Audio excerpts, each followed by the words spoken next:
welcome to episode 23 of Straight from the Drafts. Today's episode is a part 2, talking all about showing up on socials as the expert that you are. In part 1, which was 2 weeks ago, I covered the mindset and attitude shifts that we need to have when it comes to showing up online. So if you haven't listened to that episode yet, then I recommend jumping back to that one as well. You don't necessarily have to listen to it first, but listen to it in whichever order you want to do so. But today we are getting stuck into some practical advice. So you're on board, you're ready to show up, you're ready to give it some welly, but you don't know where to start. I imagine your number one question right now is, what do I post? But patience. We're not there yet. That's maybe question 3. Also, at this point, by the way, feel free to grab a notebook, open your notes app on your phone so that you're ready to kind of think about this as we go. So, first, I want to share something that my brand strategist pal, Rachel, said to me last week when we were planning an event that we've got coming up. She said, if your brand is who you are and what you do, your content is how you communicate that. So simple. And I just want you to keep that in mind throughout this episode, because all your content needs to do is communicate your brilliance. You don't need to be someone else. We're just showcasing who you already are, what you already know, why you do the work you do. Okay, so decision number 1 when it comes to thinking about your content is choosing where to focus your energy. And I did mention this briefly last episode that when you're all fired up, you might think like, right, I'm going to post on LinkedIn and Instagram and TikTok and I'm going to post every single day for 30 days. But that is a lot of content. So choose where you want to play, where you want to experiment for the next month. If you are speaking to people in more corporate environments, maybe LinkedIn is the better fit. LinkedIn really also gets overlooked as a social platform, but I will say that it does require that social aspect. Commenting on other people's posts, that can have a huge impact on LinkedIn. And I think a lot of people maybe think that you can post and ghost there and it's a bit more like low effort. And it is different effort, but I do think that, even though it's maybe less obvious if you're hiding on LinkedIn, because if you're hiding from your stories on Instagram, for example, it's very clear when you've not posted anything. It's a bit easier to hide on LinkedIn, but you will feel the impact. If you interact with other people, you will see the difference. That will spike your own engagement back, is what I would say. If you want to build more of a community and a connection with people, then Instagram is fab for that. Instagram does require a tad more design and patience, I would maybe say, in terms of editing, but you don't have to be a designer by any stretch. I would say like branding and aesthetic is a little bit more important on Instagram than other platforms. And in contrast, TikTok is a bit more scrappy. So like just really simple, chatty, talk to camera with like shove some subtitles on there. Not that you don't need to think your content through, but in terms of editing and sort of style, I think that's where TikTok comes in. And it's especially great for people with a real niche. If you're happy to chat about like one thing week in, week out and get seen by new eyes, I would say TikTok is a great platform for that. And that's just a little overview of a few platforms to think about. And I can chat about that in more depth in another episode. If that's useful, let me know. But don't massively overthink this. If you're on Instagram right now and the other platforms hadn't even crossed your mind, then that's cool. Just stay there. And if you don't scroll on Instagram right now, you're more of like a LinkedIn lurker wishing to get more active on there, then follow that instinct. So, step 1, you've chosen your platform. I want you to just focus on just that platform for a minimum period. Give yourself a minimum commitment period in your mind. Maybe that's at least 1 month. Maybe it's 3, 6. Get comfortable on that platform, how it works, like how you edit on there, how you upload, how you schedule. Find your rhythm there and make a promise to yourself to put your blinkers on when it comes to that. So don't allow yourself to get distracted by, I can't speak today. Don't allow yourself to get distracted by other platforms and places that you could show up just for that minimum time. Step 2, arguably, I would say the most important thing. We need to look at what else is going on in your business, because your content goals and your business goals are not separate. They need to align if your content is going to feel like it's worth your time.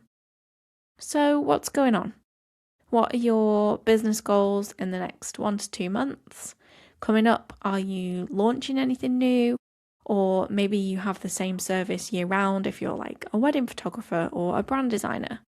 What is your capacity in the coming months and how many spaces are you trying to fill? If you're at capacity, cool. What else is going on? What are you trying to achieve by creating content right now? Are you trying to grow your mailing list? Are you trying to get seen to be booked onto podcasts, for example? And the reason that this is so important is because we need to know and remember and keep in mind the intent behind our content. Because we don't want to be posting for the sake of posting. And I also don't want you to measure your success by each individual piece of content, by the number of likes that you get on a post. I want you to be measuring success based on those wider actual business goals.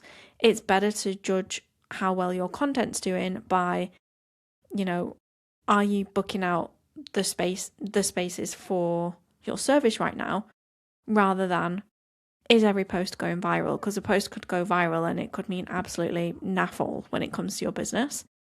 And the more important thing is that you can pay your bills, that you're happy and fulfilled and doing the work that you want to be doing. So knowing that there's a purpose, like a wider goal behind all of the content that you're putting out, will help you stay on track and make you feel like it's not an optional extra. There's an actual reason why you're doing it, and you can see it building towards that. So that's step 1 and 2. You've chosen your platform and you know the wider goal and the context of the content that you're creating. And then step 3, you can start thinking about the actual content. And there's of course so many layers and directions to this, which I won't cover everything in this one episode because this is all about you showing up as the expert that you are. I don't want us to get too hung up on strategy today. We just need to focus on you being the expert. But I've got a few prompts and a few questions to get you started. And of course, that means that a lot of the answers for this come from you, not me, because you are the expert in your business, in your industry. So, following on from your goal, based on that goal, what should you talk about? If your goal for the next month is to fill up one of your services, start with your service. So, what is it? I want you to answer that question. What is that service? Answer that question like you're filling in a form. You're just simplifying it down into a line or 2. It's really helpful to have a super clear, quick summary of what your service is trying to achieve and what it is, because if you can't summarize it, then you'll struggle to communicate it at a deeper level. So have that summary. But then I also want you to answer that question, what is your service? Like you're literally going to write a whole book on it. It's your mastermind subject. Empty your head, tell me all the details. Start with the what. So mind map out everything from the individual features that make up that overall service. how people book in. Are there any timelines involved? If you're a brand designer, for example, I know I keep kind of coming back to that example, but what's your turnaround for each project? If someone's booking in with you to have a website built, how long will that take generally? Are there any unexpected quirks or common misconceptions about that service? Maybe it's feedback that you often hear about it, questions that people commonly ask before booking in with you in the DMs. Is there a deadline or a maximum number of spaces that you have for that service right now, which should encourage people to get booked in ASAP? We also want to think about the who. So tell me about your clients that you really want to bring in. What do they want? What are they struggling with? And what solution are they hoping to get from you? And I want you to get really specific here, but not specific in like client avatars, which is this like, my ideal client is Sarah, who's 38 and a mum of 2. But specific as in, what does life look like for Sarah? What does her day-to-day look like right now? What's getting her down? And a great piece of advice on this, which another mentor shared with me and a whole group a long time ago, was get so specific with this that someone else could draw it, or it's something that you could physically take a photo of. So, for example, it's not just that Sarah is quote unquote overwhelmed, but it's that she's panic creating in Canva at midnight because she hasn't planned ahead and she's absolutely exhausted by content. You can imagine Sarah sat at her laptop in Canva at midnight, feeling stressed, feeling like she wants to throw her laptop out the window. So that's the difference here. We want to really think about what her day looks like and also how she's feeling. And what kind of person is Sarah? Also, your client doesn't have to be called Sarah. This is just an example. So what kind of person do you want to spend your time with? When you're working with your clients, you are spending time with these people. What a dream it would be if they were all coming to you and you're like, oh, this is exactly the kind of person that I want to work with. This is exactly the kind of person I can help. This is exactly the kind of person that, I'm going to have a great conversation with. So it might be that they're a go-getter. They're not a complainer. They take their work seriously, but they can laugh at themselves. Sarah, for example, she gets emotional when she sees her client transformations because she truly cares. All of these little things that help you connect with your clients in real life right now, those personality traits that make you click and the little comments that they come to you with, like, oh, I know that you're a mum too, and that's why I booked you, because I know you get it. I know you understand how I feel. We want all of that to come through in your content as well. So this whole exercise is just everything that is real to you right now, offline, in real life, with your clients. Get it all down, because some of this is just your norm, right? This is your day-to-day. You've not thought too much about this until it comes to creating your content. And this stuff seems so obvious, but it is so often overlooked that this is actually where so many content ideas stem from. So another chapter of this book that you're writing to me, all about your service, is the how. What is your unique approach to the work that you do? How do you do things differently to other people in your industry? And often, actually, this is the hardest question to answer, because when something comes so naturally to you, which it does because you're an expert and you're great at it, it's really hard to see what's so special about it, because you're just being yourself. So I've got a couple of ideas just to help you unlock the answers to this one. So number one, looking at feedback, or listening, like really paying attention to feedback when clients give it to you verbally. What do clients compliment you on time and time again? Or what maybe surprises you? Like, what do they kind of admit to you? Like, oh, I was a bit worried about this, but actually, blah, blah, blah. What do they specifically call out as the reason that they feel so grateful to have found you? Or like, specifically is the reason why they booked with you? Because what your clients are doing, which maybe you're doing, but you're doing it from a different perspective, is they're looking at a few of your competitors, right? So they are quite familiar with people in your industry from a different perspective than maybe you're familiar with them. And it's really interesting and like absolute gold for your content to note down when people give you the exact reasons why they booked with you in the first place, like why they chose you. Because that's your unique difference. That's what brought them to you specifically instead of those competitors.